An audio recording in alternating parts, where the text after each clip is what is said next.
Olá, o meu nome é Pedro Brito, sou Associate Dean na Nova SB e diretor da iniciativa Voice Leadership. Esta iniciativa pretende apoiar pequenas e médias empresas a tornarem-se mais competitivas através da aquisição de conhecimento e promovendo também o acesso a uma rede de contactos mais relevantes para apoiar o seu crescimento. Para além do programa formativo presencial, a iniciativa conta também com conteúdos online complementares que pretendem explorar temas mais específicos do interesse das PMEs. Hoje temos connosco Pedro Leitão, consultor e especialista em retalho. Uma das suas áreas é precisamente a especialização em retalho e hoje vou ter a oportunidade de entrevistar Pedro aqui no podcast do Voice Leadership sobre o tema de retalho no contexto das pequenas e médias empresas. Bem-vindo aqui à nossa sessão. Pedro, muito obrigado. Eu é que agradeço esta oportunidade de estar aqui neste programa e poder partilhar aqui, de alguma forma muito humilde aquilo que é a minha experiência nos últimos anos e acho que pode ajudar a que cada um depois vá conseguir fazer melhor a sua atividade. Muito humilde, mas tu tens uma experiência de retalho vastíssima e é isso que nós queremos explorar para compreender como é que as PMEs podem aprender contigo. E, portanto, eu gostava de começar por te fazer uma pergunta mais sobre o futuro. Como é que tu vês o futuro do retalho evoluir nos próximos tempos e de que forma é que o papel das PMEs tem neste mercado? Como é que elas podem competir, como é que podem evoluir, tendo em consideração as tendências de mercado para o futuro? Muito bem. Pedro, o meu ponto de vista sobre este tema é, muitas das vezes o retalho acaba por afastar muitas destas pequenas e médias empresas. Porque se deparam perante organizações muito sofisticadas, com muita informação de gestão, com gestores muito profissionais. Mas, de alguma forma, também não estou a considerar que estas organizações não são perfeitas, não são totalmente completas. E, portanto, existem determinado tipo de papéis que estas pequenas e médias empresas têm e que, na prática, a sua dimensão é a chave do ponto de vista, muitas vezes, da agilidade e do papel que cada um dos gestores desse negócio vê para a sua categoria do ponto de vista dos negócios. Naturalmente, o retalho hoje depara-se aqui com 3 ou 4 grandes mensagens que eu acho que são muito relevantes para todos estarmos alinhados. Um é este conceito de omnicanalidade, ou seja, na prática o cliente já não visita somente um formato, interage com as marcas em diferentes formatos, uma app, uma loja, um portal, etc. E, portanto, é muito importante existir aqui um conhecimento da rede onde o cliente atua. Depois há toda uma parte de digitalização que é super relevante nestes negócios e é muito importante que a própria PME também o conheça e não esteja entrincheirada naquilo que é o papel do retalhista. E depois temas também muito relevantes como sustentabilidade e a própria customização, porque o cliente cada vez mais quer encontrar um produto, um serviço que seja autêntico e dedicado àquilo que é a sua preferência. Deixa-me ir ao tema do omnicanal e depois então vamos aqui à questão da sustentabilidade e customização. Sobre a questão da omnicanalidade, tu dizias que o cliente visita uma loja, um produto, através de diferentes canais. O que é que uma PME pode fazer para garantir que o seu produto está visível e não ficar refém apenas da grande distribuição e poder, na prática, poder competir neste mercado cada vez mais sofisticado, como referiste? Sobretudo, eu acho que o grande desafio das PMEs é, muitas das vezes, utilizando uma expressão que é muito corrente, calçar os sapatos do nosso consumidor. Eu tenho imensas vezes essa experiência enquanto consumidor, que é perceber que existem, por exemplo, um conjunto de características em artigos que nós procuramos e quando nós vamos à procura numa loja, por vezes podemos não encontrá-las, mas quando também vemos numa plataforma digital, também não encontramos. Eu na loja até sou capaz de perceber, porque o espaço é contíguo, a embalagem é pequena, não há muito espaço para comunicar. Mas do ponto de vista digital isto não é aceitável e muitas das vezes é claramente um detrator no momento da compra. Ou seja, eu não me sinto confiante, não tenho informação e não é por nada que alguns gigantes desta área do comércio online são organizações absolutamente exímias porque têm muita informação sobre cada um dos produtos. As categorias todas com ultra customização. Pedro, os produtos mais simples que nós no dia-a-dia achamos que possam não ser relevantes, essa informação está lá e isso facilita-nos o momento da nossa tomada de decisão porque provavelmente não vamos cometer um erro a comparar algo que não estamos a precisar ou ligeiramente ao lado. Mas qual é que é o teu conselho? Ou seja, imagina que eu sou uma PME, tenho um produto, não é? Trabalho com retalho, posso ter ou não lojas próprias. Como é que eu posso amplificar o acesso ao consumidor para que o meu produto esteja mais disponível e tenha mais conversão de vendas? Muito bem. O ponto aqui para mim passa muito por fazer 2 tipos de monitorização. Uma é tentar perceber em que plataformas é que essa marca, seja no mesmo retalhista ou em diferentes retalhistas, está presente. E 2, ter depois uma perspectiva muito interventiva na forma como os nossos produtos são apresentados. Porque essa responsabilidade, no meu ponto de vista, é muitas das vezes do próprio fornecedor.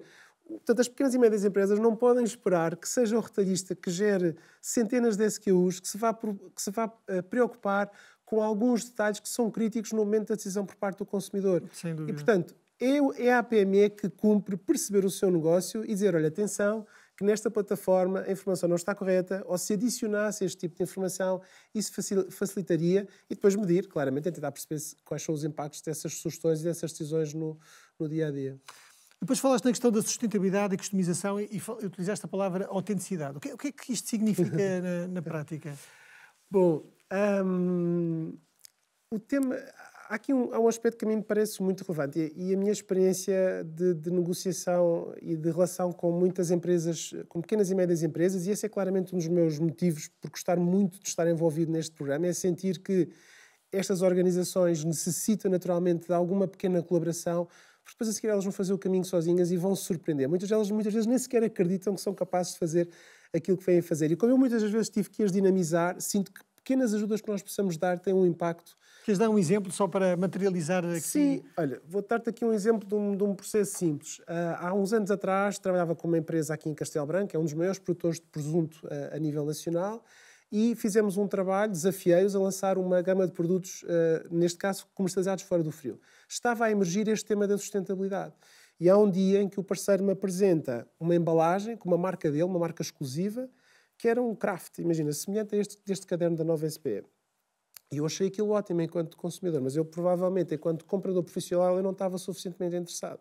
Nem sabia o suficiente daquele negócio. Eu lhe disse, Pedro, atenção que esta embalagem é ótima, mas do ponto de vista ambiental, esta embalagem é uma coisa que não é aceitável. Porquê? Porque, basicamente, havia ali um conjunto de questões mais técnicas. Não sei se fará muito sentido nós entrarmos nesse detalhe, mas isto para dizer o quê? Que, na prática, a partir do momento em que eles me sensibilizaram, eu senti a responsabilidade de os desafiar a seguir. Então, vamos lá trabalhar.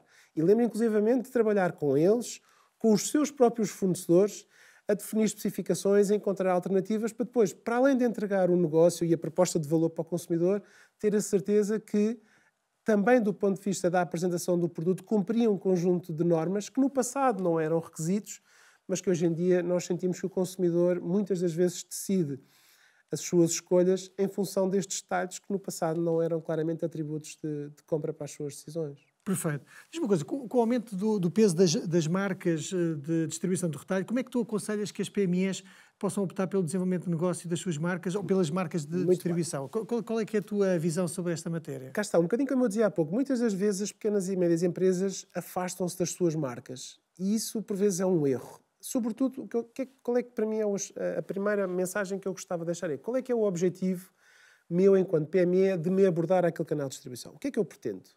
Pretendo lançar uma marca? Pretendo baixar os meus custos fixos porque tenho muito mais volume? E ao respondermos a essas perguntas, nós vamos começar a perceber quais são as estratégias que vamos utilizar para atingir estes objetivos. Se eu quero lançar uma marca, se eu quero ter uma plataforma de inovação para os meus conceitos e para os meus produtos e para nichos, porque muitas vezes as empresas muito mais pequenas têm uma capacidade de inovar em nichos que as grandes não conseguem, por razões óbvias de escala. E, portanto, aí provavelmente faz sentido em pensar numa marca. E há espaço para fazer essa marca. Porque o consumidor também nos vai valorizar de outra forma, vai-nos remunerar de outra forma pela nossa proposta de valor. Quando pensamos num negócio de marcas de distribuição, é um negócio diferente, completamente diferente. Estamos a satisfazer uma necessidade de um cliente e aí, sobretudo, existe uma perspectiva mais industrial, que é, a partir do momento em que eu consigo gerar um contrato com uma grande cadeia, no caso do retalho, eu vou conseguir ter um conjunto de benefícios do ponto de vista industrial que não são exclusivos daquele cliente. E esta é uma outra perspectiva que muitas das vezes as PMEs não têm, que é, ao ganhar um contrato com o cliente A ou B da grande distribuição, todos os meus clientes vão beneficiar e eu vou beneficiar dessas economias de escala. E, portanto, Pedro, respondendo à tua pergunta, claramente as marcas de fornecedor sentem-se muito pressionadas, quer das grandes multinacionais às pequenas empresas. Eu acho que há espaço para as diferentes opções. Interessa é saber muito bem qual é que é o caminho e quais são os objetivos que as PMEs têm e depois escolher as que faz mais sentido, uma ou outra. Exatamente. E, na tua opinião, quais é que são as competências que as PMEs têm que desenvolver para conseguir fidelizar os consumidores, sobretudo nos clientes de retalho? Olha, Pedro, quando estive a preparar esta sessão, estava a pensar... Há dias tive uma conversa com uma pequena... Diria que já hoje não é uma pequena, se calhar já é uma média empresa portuguesa que se aventurou nos Estados Unidos, que é a GEL, uma empresa que faz sumos, prepara um conjunto de refeições para alguns canais. E eles aventuraram-se a chegar ao mercado norte-americano. E nós dizemos assim, o mercado norte-americano é um mercado tão grande, tão longínquo, tão distinto. E uma das coisas que, nessas conversas que fui tendo com esse empreendedor, que é uma pessoa muito interessante, uma das coisas que ele disse foi, Pedro, o mercado norte-americano de retalho é completamente diferente do mercado europeu de retalho. Mas porquê? Chama-se Diogo. Eu dizia, Pedro, porque lá o retalhista partilha com o vendedor toda a informação de gestão do negócio. Portanto, o que ele está à espera é de ter um parceiro de negócio que sinta as dores e as vantagens e os benefícios do negócio e alguém que o ajude. Portanto, isto respondendo um bocadinho à tua pergunta. Primeiro, é alguém que tem que ter um conjunto de competências ao nível de gestão e do domínio dos dados e dos números muito alto. Porquê? Porque essa é a linguagem que o retalhista vai falar. Segundo, tem que tentar ter uma proximidade, portanto, uma relação muito autêntica com o retalhista. Porquê? Porque no meio das suas ligações com empresas maiores, com maior poder negocial e outras empresas mais pequenas, existem papéis diferentes para cada um deles. Portanto, a capacidade de conseguir ler e ser autêntico na relação comercial com o retalhista é um fator chave na forma como o negócio se vai desenvolver. E depois, no meu ponto de vista e na minha experiência, claramente as pequenas e médias empresas são muito mais rápidas, muito mais ágeis e têm uma capacidade enorme de conseguir, de uma forma muito mais rápida, responder às necessidades que os clientes de retalho têm.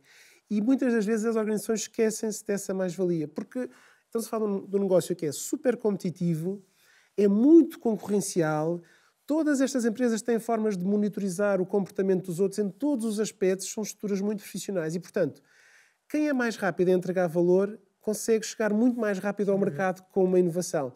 Quem é mais lento, naturalmente fica para trás. Portanto, a mensagem que eu quero deixar é o facto de ser uma empresa pequena, que à partida pode parecer uma desvantagem, pelo contrário, é uma capacidade do ponto de vista da agilidade e na velocidade de resposta que naturalmente tem que ser jogada a favor da pequena e média empresa. Pedro, deixa-me aqui resumir algumas ideias que eu captei enquanto PME agnóstica aqui neste podcast. Sobre o futuro, há cada vez mais empresas sofisticadas, o mercado está a ser cada vez mais sofisticado, sobretudo por parte das grandes empresas, mas as pequenas e médias empresas, sobretudo as de pequena dimensão, podem ter mais flexibilidade e mais rapidez. Da forma como começámos, provavelmente vamos terminar esta conversa. Este tema da flexibilidade e rapidez são fatores críticos e competências que podem ser diferenciadoras. Sobre este tema do omnicanal, de facto um cliente visita uma loja, um produto através de diferentes canais.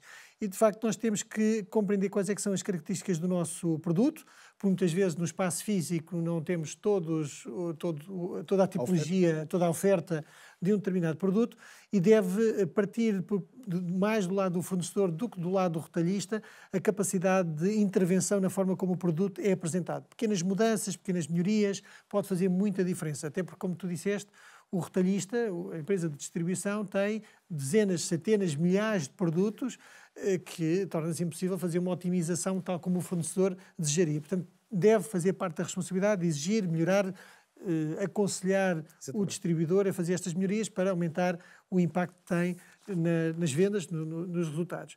Falámos um pouco da questão da sustentabilidade e da questão da customização também, e tu utilizaste a palavra de autenticidade. É muito importante ser transparente e a jornada de melhoria do produto deve ter em consideração também aquilo que é a expectativa do mercado, nomeadamente do ponto de vista de sustentabilidade. As PMEs devem cada vez mais apostar ou afastar, enfim, apostar ou não nas suas marcas.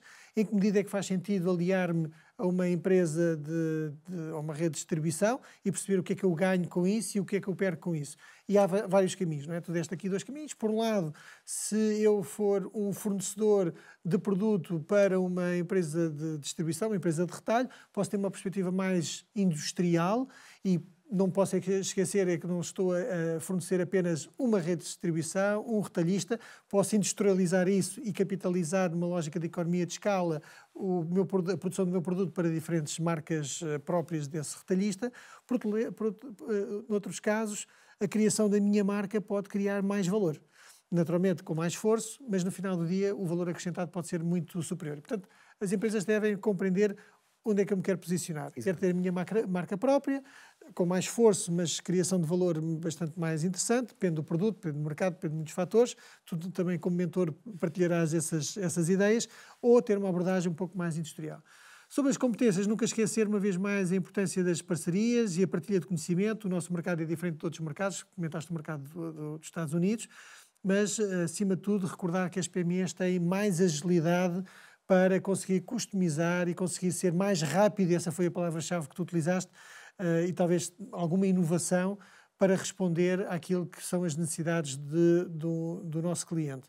Pequeno pode ser uma vantagem no final do dia, portanto, as pequenas e médias empresas que nos estão a ouvir, sobretudo da área de retalho, devem ver como oportunidade, nesta fase, ser uma pequena e média empresa para poder capitalizar esta agilidade, esta flexibilidade, para conseguir competir contra os grandes, precisamente como tu tinhas indicado. É mais ou menos isto, Pedro, não sei se queres reforçar alguma ideia. Sim, ia dizer que o retalho há um aspecto muito positivo que eu cada vez que penso, nos anos todos que trabalhei no retalho, que me deixa sempre muito, muito satisfeito. E hoje em dia continuo a ter relações pessoais com pessoas que fizeram negócios comigo, que o retalho são cadeias muito exigentes, mas também é possível fazer um trabalho em conjunto que faz com que as empresas, algum tempo depois, atinjam uma dimensão que muitas das vezes eles nem sequer sonhavam.